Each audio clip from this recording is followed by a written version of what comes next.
제가 키우던 반려견 강아지 이름이 뭉이었어요. 시추였고요. 애가 조용하고 굉장히 발랄한 아이고 나이도 아직 어려서 이렇게 활동이 굉장히 좀 심했었는데 처음 미용을 다녀오고 나서 온몸에 멍이 있고 또 상처도 있고 스크래치도 많이 가고, 그리고 미용을 갔다 와서 아이가 온몸을 사지를 떨면서 잠만 자려고 하고 밥도 한 일주일 정도 거부하는 모습을 보고 정말 너무 걱정이 되고, 얘한테 큰 문제가 생겼구나 라는 그런 생각을 하게 됐어요. 일단 그 토탈 케어라고 말할 수 있는 이유는 대부분 아이들이 피부에 문제가 있거나 또 귀에 문제가 있거나 구강에 문제가 있을 때에만 어머님들이 그것을 캐치해 줘서 저희는 미용사로서 거기에 맞게 미용이 진행되는데, 저희는 모든 과정을 저희 꼼꼼하게 어머님들의 지시 없어도 또 전달사항 없어도 저희가 귀부터 피부, 구강, 그리고 항문낭을 관리하는 것부터 시작해서 모든 걸 저희가 토탈로 처음부터 봐주면서 거기에 맞게 아이의 상황에 따라서 케어를 해주고 있어요. 아마 학원에서 우리 미용사 선생님들이 귀 관리를 배울 때 겸자를 이용해서 모든 털을 하나로 잡아서 돌려서 뽑는 과정으로 배우게 되는 경우가 많았는데요. 그렇게 했을 때 문제가 생기는 거는 바로 아이들한테 상처가 남는다는 거죠. 그래서 저희는 이어 파우더도 병원에서 사용하는 가장 순한 걸로 사용하고, 그리고 이왕이면은 손가락을 저희 손을 이용해서 겸자 대신에 최대한 할 수 있는 데까지 뽑아주는 걸로 이제 관리가 들어갑니다. 그렇게 할 수 있는 이유는 강아지들한테 귀에 털이 왜 났겠어요? 필요하니까 털이 있겠죠. 그래서 그 모든 거를 다 빼는 것보다는 그렇게 부드럽고 또 염증을 극대화 시키지 않는 상황에서 그렇게 처리하면서 하고 있어요. 대부분 스트레스를 푸는데 버블 스파도 굉장히 중요하고, 스파에서 나오는 라벤더 향 같은 경우가 아이들한테 굉장히 좋은 역할을 해주긴 하죠. 하지만 스파의 용도는 모질과 피부에 있다고 봐요. 그래서 알로페시아라고 부분 탈모가 생겼을 때에는 이 스파가 굉장히 도움이 되고요. 특히 머드 스파 같은 경우에는 효과가 있는 걸로 알고 있고요. 그리고 모질이라든가 이게 모질에 있어서도 스파를 통해서 아이들한테 굉장한 도움이 되고 있어요. 그리고 무엇보다도 아이들이 진정 효과를 나타내 주기 때문에 이 스파 자체가 그 아이들한테 이렇게 부분적으로 나는 그 냄새를 억제해 주는데 많은 도움을 주고 있다는 걸로 알고 있기 때문에 노력을 하고 있습니다. 저희한테 있어서 이 방식이 가장 저희 그 뭉샵을 돋보이게 하는 방법인데요. 대부분 다른 샵에서는 그 안전의 이유, 그리고 아이들이 미용을 얌전하게 잘 받게 하기 위해서는 자극이 주어지지 말아야 된다는 이유 때문에 부모님들한테 아이들을 맡겨놓고 미용이 끝나갈 때 돌아오세요 라고 권장하게 되는데, 저희는 처음부터 안전하게 우리 견주님이 옆에서 보호자로서 모든 과정을 지켜봅니다. 그렇기 때문에 저희 미용 선생님들도 긴장감에 끈을 놓지 않고 아이들한테 사랑으로 임할 수 있고 더 안전하고 보호하는 마음을 가지고 견주님과 함께하는 그러한 미용을 통해서 이 시스템 방식을 사용하고 있습니다. 처음에는 아이들이 보호자에게 가고자 라는 그런 마음이 있죠. 하지만 그 강아지들의 평균 연령을 우리 사람하고 비교를 한다면 3살짜리 아기들과 같다라는 말을 많이 하거든요. 실제로 3살짜리 아이를 미용실에다 혼자 놓고 가는 어머님들이 없잖아요. 옆에서 잡아주고 케어해주고 괜찮다, 안전하다, 잘한다 칭찬해주죠. 마찬가지로 아이들이 어머님들이 옆에서 그 과정을 직접 보는 구조를 통해서 좀 더 안정감을 느끼고 편안함을 느끼면서 이제 미용을 즐기는 그런 구조가 되어가고 있습니다. 입마개 같은 경우에는 아이들이 쓸 수 있는 동물들이, 아이들이 자기 감정과 아이들이 그 감정을 표현할 수 있는 것이 발일까요, 입일까요? 저는 이런 질문을 많이 하거든요. 이 아이들은 모든 걸 입으로 하고 있거든요. 얘네들의 감정선을 입마개를 통해서 막아버리는 상태에서 좌절을 느끼게 한다면 그 미용하는 과정 자체가 아이들한테는 공포로 다가설 거라는 생각을 많이 하게 됐어요. 그래서 우리 아이들이 중성화 수술을 하거나 병원에서 주사를 맞을 때 네카라를 통해서 최대한의 자유를 좀 주면서 아이들의 공포를 좀 최소화시키고 있거든요. 그렇기 때문에 무는 아이들 같은 경우에는 자유로움을 좀 주면서도 그것을 제압할 수 있는 방법으로 저희는 병원에서 사용하는 네카라를 사용하고 있습니다.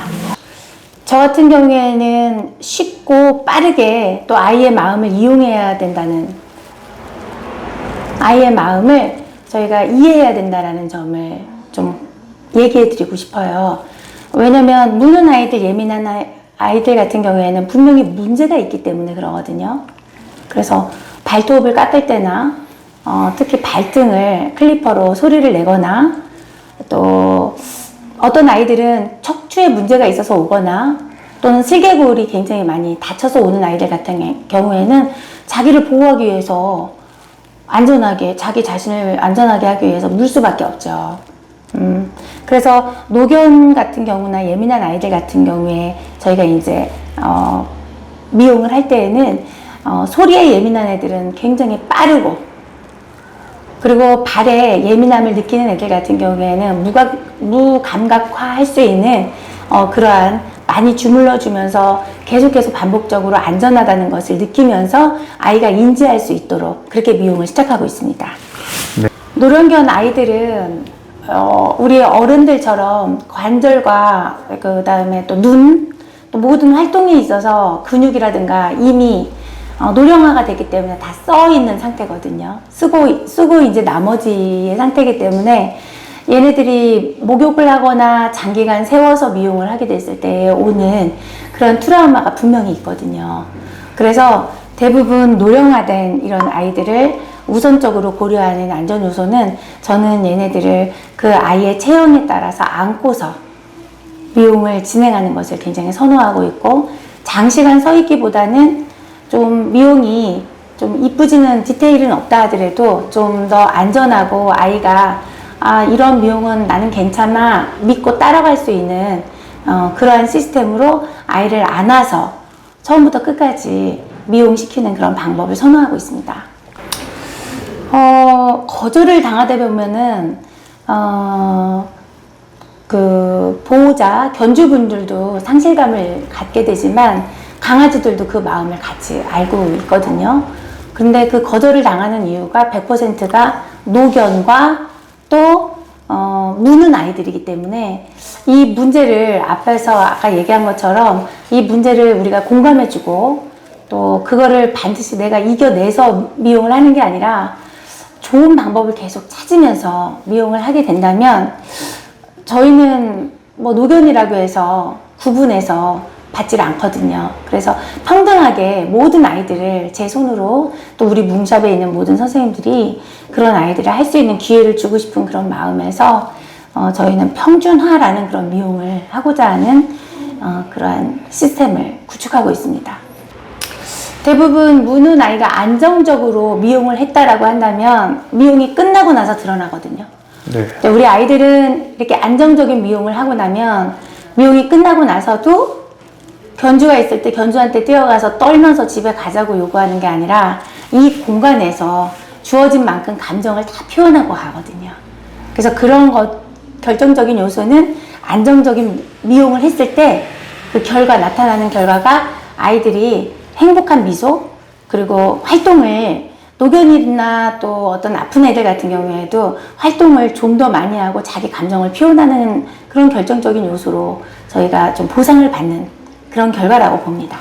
사실 용애가 22살 때 우리 미용을 받고, 그러고 나서 어머니한테 전달사항을 전해준 적이 있거든요. 얘가 이제 모든 기질이라든가 상황 특성을 봤을 때 오래가지 못하니까 많이 안아주고 마음의 준비를 하세요 라고 했을 때 어머님이 믿어주지 않았다고 하더라고요. 그러고 나서 며칠 있다가 아이가 이제 어머니의 품을 떠나게 됐는데, 사실 오늘 용인의 어머님이 와서 그 임시 보호를 하는 용이랑 비슷하게 생긴 시추, 하지만 얘를 구조하는 과정에서 눈이 적출당한 아이를 미용을 하고 왔거든요. 보호자의 이 반응이 정말 오늘도 많이 울고 갔거든요. 왜냐면 그 용이를 그리워하고 또 그 용이를 그 첫 강아지이기 때문에 경험이라는 게 있잖아요. 사랑하고 그 아기처럼 내 아이처럼 가지고 있는 그런 마음으로 그래서 여기서 한 그 사례에서 느낀 점은 정말 나이가 가장 오래 사는 강아지들이 25, 6도 된다고 하더라고요. 저는 이런 아이들을 내치지 않고 다 받아줘서 그 아이의 상황에 맞게 보호자와 함께 협업해서 이 아이를 끝까지 미용을 해주는 것이 저의 사명이라고 생각하고요. 보호자 반응은 오늘 와서도 눈물을 흘린 것처럼 그때 너무 감사했고 너무 마음에 감동을 받았다고 그런 말을 또 오늘도 전해드렸을 때 저도 마음적으로 기쁘더라고요. 슬프기도 했지만 그리움 때문에. 요즘에는 뭐 보호사항과 관련해서 또 아이들을 안전하게 하기 위해서 오랫동안 장시간 훈련을 포함한 장시간 아이들을 돌보미처럼 돌보면서 우리 미용사 선생님들이 보상 미용을 많이 하더라고요. 그런데 역으로 생각해 보면 강아지는 빠른 시일 내에 빨리 미용을 마치고 또 시끄러운 소리나 기계 소리에서 빨리 탈출해서 보호자의 품에 안기는 게 가장 좋은 방법이라는 생각이 들었기 때문에 저는 빠르게 미용을 끝내는 것이 하나의 원칙이라고 생각합니다. 물론 아이들이 여러 상황은 있지만 제가 듣기로는 뭐 2시간에서 4시간 동안 아이들이 서서 미용을 받거나 또는 미용을 하다 놀면서 엄마를 기다리면서 또 미용을 받거나 이런 내용을 들으면 좀 깝깝했거든요. 왜냐면 여러 가지로 선생님들도 어떠한 더 잘할 수 있는 미용을 구사하고는 있지만 그래도 아이 입장에서 생각해 볼 때에는 가장 빨리 부모에게 그 견주님한테 돌아가서 보상을 받는 게 더 아이들한테는 좋은 또 트라우마 없는 미용이라고 생각하기 때문에 그러합니다. 저는 아이들에 대한 사랑이고 그 사랑 때문에 인내심을 가져야 된다는 생각이 듭니다. 사고가 나는 이유는 또 이 미용사들이 자질이 없는 이유는 인내심이 없고 아이들에 대한 사랑이 부족해서 자기의 어떤 감정 조절이 안 돼서 그런 사고가 나는 걸로 생각하기 때문에 말을 못하는 아가야들이라고 생각하고 끝까지 참아주고 인내하는 태도가 제일 중요하다고 생각합니다. 사랑도 중요하고요. 정말 제가 그 제자들을 삼는 일에서 강의도 나가지만 많은 사람들이 미용에 관심이 있어서 특히 반려인들이 애완견을 키우는 반려동물을 키우는 반려인들이 견주님들이 이 미용을 배우기 위해서 우후죽순으로 엄청 많이 배양이 되거든요. 그런데 시작과 동시에 끝남도 너무 빠르다는 거죠. 그래서 최근에 시장은 이게 진짜 블루오션처럼 요즘에는 이제 그 애완 가정들이 많잖아요. 그래서 이게 좋은 어떤 사업과 어떤 구실이 되기 때문에 빨리 구축을 해서 미용실을 차리지만 그만큼 빨리 없어지는 게 문제라는 생각이 듭니다. 그만큼 사고도 많이 나고요. 안전이죠. 대부분 CCTV가 달려있고 선생님들의 말만 들었으면 안전하다고 생각하고 가시는 분이 있거든요. 하지만 그 견주들이 놓치는 부분은 내 아이의 미용 과정을 전체적으로 볼 수 있는 곳이어야만 안전하고 또 아이를 안전하게 미용할 수 있는 것을 그 믿음을 가지고 신뢰심을 가지고 내 아이를 맡길 수 있다는 점을 생각해 볼 수 있겠습니다. 일단 미용 선생님들과 대화를 하다 보면 은폐적인 공간에서 미용이 이루어지는 곳이 굉장히 많거든요. 물론 우리 선생님들이 사랑으로 아이들을 돌보면서 미용을 잘 하시는 분들도 엄청 많습니다. 하지만 오픈형 미용 환경이 잠시 이렇게 통유리를 해놓고 바깥에서 지켜보는 것이 아니라 직접 옆에서 모든 과정을 지켜보면서 우리의 아이들의 모든 어떤 그 감정적인 트라우마 없이 미용할 수 있도록 참감? 뭐 이런 것을 같이 할 수 있는 그런 오픈형이었으면 좋겠다라는 취지에서 저희는 오픈형을 선호하고 있습니다. 지금 같이 일하고 있는 우리 미용사 선생님도 3년의 경력이 있지만 도착을 했더라고요. 어떤 도착을 했냐면 제가 이렇게 오픈형으로 길을 지나가거나 뭐 어디서나 볼 수 있는 그 미용을 다 공개를 해놨기 때문에 선생님이 직접 문을 두드리고 오셨거든요. 나도 이러한 미용을 하고 싶다. 그래서 많은 노하우도 가르쳐주고 하고 싶다라는 말을 들었을 때 거기서 제가 이런 생각을 많이 했어요. 우리 미용 선생님들이 이런 오픈 미용을 많이 해서 저와 같이 투명하게 어머님들하고 상호작용을 하면서 아이들을 사랑할 수 있는 이런 미용을 했으면 좋겠다라는 그런 바람에서 후배 미용사 양성에 이러한 점을 좀 강조해주고 싶어서 그러한 계획을 하고 있습니다. 반려견 미용은 학원에서 주먹국식으로 배워서 그냥 이쁘게만 하는 미용이 아니라 지식에 따라서 아이들을 미용하는 것이 가장 중요하다는 생각이 듭니다. 예를 들면 허리가 아픈 디스크가 있는 애들은 절대로 누워서 해서는 안 되거든요. 그런 애들은 세워서 하고, 또 슬개골 탈골이 심한 아이들 같은 경우에는 세워서 하는 것보다는 앉고서 보도놓으면서 그 탈골이 더 이상 많이 망가지지 않고 또 무리가 가지 않는 방법으로 해주는 그러한 지식에 따라서 또 어떤 의학적인 강아지들만이 가지고 있는 어떤 그런 안전한 미용을 해야 된다고 생각이 듭니다. 안전하고 스트레스가 없으려면은 무조건 견주님과 함께하는 그런 미용을 해야 되겠죠. 저희 같은 경우에는 견주님께서 아이를 맡겨놓고 가는 구조가 아니라 아이를 데리고 와서 처음부터 끝까지 함께하는 구조로 안전하고 스트레스 없는 미용을 구축하고 있습니다. 무조건 받는 거죠. 거절을 하는 이유가 뻔하거든요. 뭐냐면 문다는 이유로, 노견이라는 이유로. 걔네들도 평등하게 미용 받을 수 있다는 것을 견주한테 알려주고 그 아이들을 안전한 미용을 하게 된다면 그런 어머님들도 자신감을 가지고 많은 미용사 선생님들에 대한 신뢰심을 가지고 다시 찾아올 수 있는 그런 기회가 되겠다라는 생각이 듭니다.